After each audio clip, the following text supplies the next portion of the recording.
Friends, ఇప్పుడే అందిన వార్త. రాష్ట్ర గవర్నర్కు ప్రమాదం, షాక్లో ముఖ్యమంత్రి. ఆ విషయాలన్నీ తెలుసుకునే ముందు వీడియోని పూర్తిగా చూడండి, మీకు పూర్తిగా అర్థమవుతుంది. అదేవిధంగా చాలామంది సబ్స్క్రైబ్ చేసుకోకుండా వీడియోని చూస్తున్నారండి. దయచేసి ఛానల్ సబ్స్క్రైబ్ చేసుకోండి. సబ్స్క్రైబ్ చేసుకున్నట్లయితే నేను చేసే ప్రతి వీడియో అప్డేట్ నోటిఫికేషన్ రూపంలో వస్తుంది. అదేవిధంగా లైక్ చేయండి. లైక్ చేయడం మర్చిపోతున్నారు, దయచేసి లైక్ చేయండి.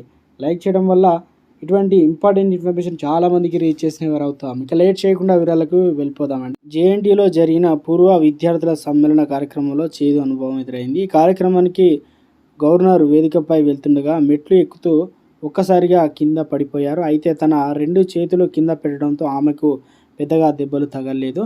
వెంటనే గవర్నర్ వెనుక ఉన్న సెక్యూరిటీ సిబ్బంది గవర్నర్కు సాయం చేసి పైకి లేపారు. దీనికి సంబంధించిన వీడియో సోషల్ మీడియాలో వైరల్గా అయింది. గతంలో కూడా గవర్నర్ తమిళసై సౌందరరాజన్ నడుస్తూ కింద పడిన సంగతి అంతా గుర్తు చేసుకున్నారు. తమిళనాడులోని మహాబలిపురం సమీపంలో పత్తిపురం గ్రామంలో ఒక కార్యక్రమంలో గవర్నర్ హాజరయ్యారు. ఈ సందర్భంగా ఆమె నడుస్తూ వేదికపై వెళ్తుండగా కార్పెట్ మీద ఒక్కసారిగా జారి కింద పడ్డారు. ఇప్పుడు కూడా అదే విధంగా అలా జరిగిందని అంతా మాట్లాడుకోవడం మొదలుపెట్టారు. ఇలాంటి ప్రమాదం అయితే జరగలేదు. ఇలాంటి లేటెస్ట్ అప్డేట్స్ కోసం మన ఛానల్ సబ్స్క్రైబ్ చేసుకోండి. Thanks for watching.